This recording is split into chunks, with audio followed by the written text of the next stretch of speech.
Tercer domingo de Adviento, ciclo B, 13 de diciembre del 2020.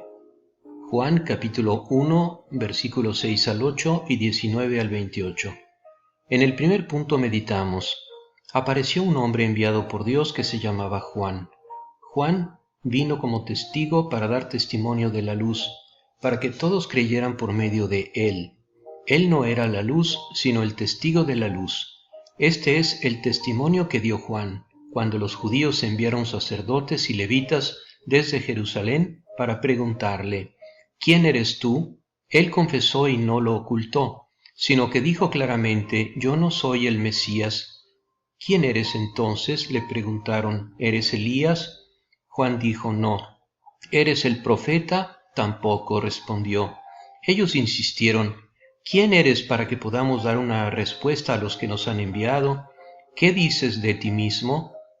La liturgia de hoy nos ofrece la oportunidad de completar el conocimiento del que ha de venir, iniciado el pasado domingo.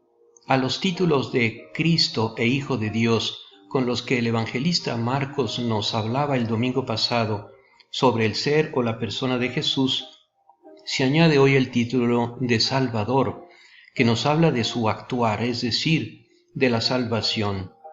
Por tanto, el nombre completo de Jesús es Jesucristo, Hijo de Dios y Salvador. Así les gustaba llamarlo a las primeras generaciones cristianas. Nos queda un recuerdo de ese uso: el símbolo del pez que tantas veces vemos representado en las catacumbas en el arte paleocristiano. En griego, pescado sonaba ichthys, cuyas letras constituyen de hecho las iniciales de las palabras Jesucristo, Hijo de Dios, Salvador. Todos los domingos de Adviento se caracterizan por la insistencia en el tema de la salvación, pero el de hoy lo es particularmente. De las diversas lecturas surge como un himno a la salvación. De Juan Bautista, el pasaje evangélico dice que vino como testigo de la luz, es decir, como anunciador de la salvación. Si también nosotros, como Juan el Bautista, queremos ser testigos de la salvación, primero debemos desearla como lo desearon los profetas, conocerla y gustar de todas sus riquezas. Debemos sobre todo aprender a conocer la fuente de la que brota, Jesucristo, Hijo de Dios y Salvador.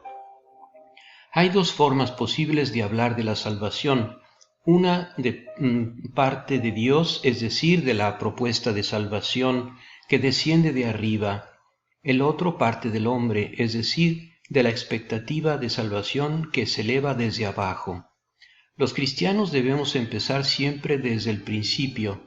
La salvación, de hecho, es para nosotros un don gratuito de Dios que precede y supera todas las expectativas humanas. Es algo que ni ojo vio, ni oído oyó, ni entró en el corazón del hombre. Para conocer la salvación debemos partir del Salvador, es decir, de Jesús. Señor mío, Jesucristo, ayúdanos a aceptar que nos has llamado a seguirte y por tanto a anunciarte, porque esta misión, aunque sea esta misión muy grande y nosotros muy pequeños, haz que te reconozcamos y amemos cada vez más, para que a través de nuestro testimonio el mundo te conozca, crea en ti y siguiendo tus pasos alcance la salvación. En el segundo punto meditamos: y él les dijo: yo soy una voz que grita en el desierto, allanen el camino del Señor, como dijo el profeta Isaías. Poco antes de la aparición de Jesús, el pueblo de Israel se presenta a la mirada del historiador con un inmenso potencial de espera. Todos esperaban que Dios finalmente cumpliera las promesas de liberación, paz, libertad, prosperidad y gozo hechas por los profetas desde el tiempo antiguo. La historia de Jesús de Nazaret se inserta en esta espera de salvación. Es el cumplimiento. El tiempo de la espera se ha cumplido y el reino de Dios está cerca. Conviértanse y crean en el Evangelio. El mismo nombre Jesús es anuncio de salvación. Lo llamarás Jesús. Él salvará a su pueblo. La comunidad primitiva, volviendo a meditar posteriormente la vida terrena de Jesús, la vio toda como una obra de salvación. Las curaciones corporales realizadas por él revisten un valor salvífico, signo de que la salvación que se realiza en él implica a todo el hombre, cuerpo y alma. La predicación de Jesús tiene un valor salvífico. De hecho, trae ese conocimiento perfecto de la voluntad de Dios, esperada como uno de los más grandes bienes mesiánicos. Él nos enseñará sus caminos. Pero es sobre todo en el misterio pascual de la muerte y resurrección donde se realiza el sentido salvífico de Jesús. En él, el Nuevo Testamento ve el nuevo éxodo, la nueva alianza, la redención, la remisión de los pecados. En resumen, todo el Antiguo Testamento había esperado y simbolizado con el rito de la Pascua y con la figura del siervo de Yahvé. Sin embargo, la Iglesia Apostólica no habla en abstracto de la salvación. En la base de todo lo que dice, hay una experiencia concreta y carismática de la salvación en Cristo. En nadie más fuera de Él hay salvación, exclama el apóstol Pedro. Y Pablo agrega, ahora estamos en paz con Dios, tenemos acceso a la gracia, nos gloriamos en la esperanza. Hemos obtenido la reconciliación, gustamos las primicias del Espíritu. Todo esto gracias a Jesucristo, a quien ahora es llamado habitualmente nuestro Salvador o Salvador del mundo. Este es el don de la salvación que Dios le dio al hombre en Jesucristo. Ahora podemos corresponder con él las expectativas de salvación que surgen del corazón humano. Nos preguntamos, ¿esta propuesta todavía tiene algo que decirle al hombre de hoy? ¿Realmente cumple con sus expectativas? La idea de salvación del hombre hoy está fuertemente influenciada por dos propuestas de salvación también globales, pero que vienen del hombre: la liberación de la necesidad o de la opresión económica del marxismo y la liberación del deseo o del inconsciente del psicoanálisis de Freud. La liberación se convirtió en poco tiempo en una palabra mágica. Se habla de liberación de los condicionamientos socioeconómicos, de la opresión de los regímenes políticos totalitarios, de la liberación de la mujer, la liberación sexual, etc. La liberación parece interpretar el anhelo del hombre de una manera más concreta y dinámica que la salvación. Por tanto, muchos cristianos han intentado reinterpretar el mensaje bíblico en esta clave, no sin fundamento además, porque la salvación, obra de Jesús, junto con una liberación espiritual del pecado, la ley y la muerte. Requiere e incluye también la liberación material del hambre, la injusticia, la enfermedad. La Iglesia, sin embargo, no puede contentarse con la palabra liberación para expresar toda la esperanza de salvación de la cual es portadora. Espíritu Santo, haznos voz de la palabra de Dios para que, preparando a los hombres para la conversión interior, puedan recibir a Jesús esta Navidad con la alegría de María, José, los ángeles y los pastorcitos. En el tercer punto meditamos. Algunos de los enviados eran fariseos y volvieron a preguntarle, ¿por qué bautizas entonces si tú no eres el Mesías, ni Elías, ni el profeta?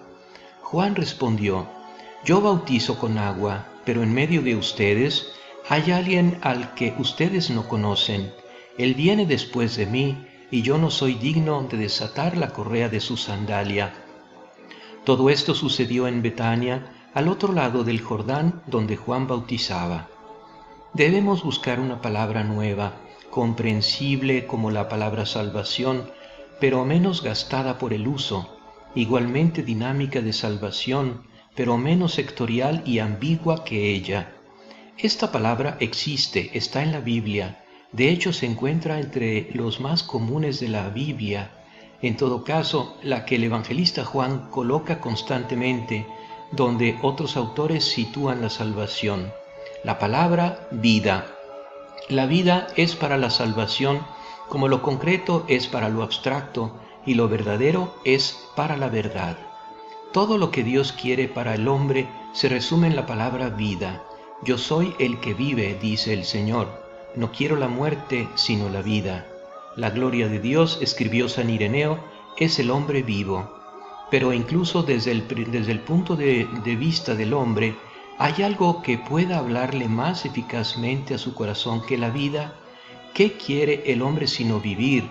¿De qué quieres librarte sino de lo que mortifica la vida, es decir, de la necesidad, el dolor, el pecado y la muerte? Pues bien, Jesús se presentó como el que quiere y puede dar vida al hombre. Yo vine para que tengan vida y la tengan en abundancia.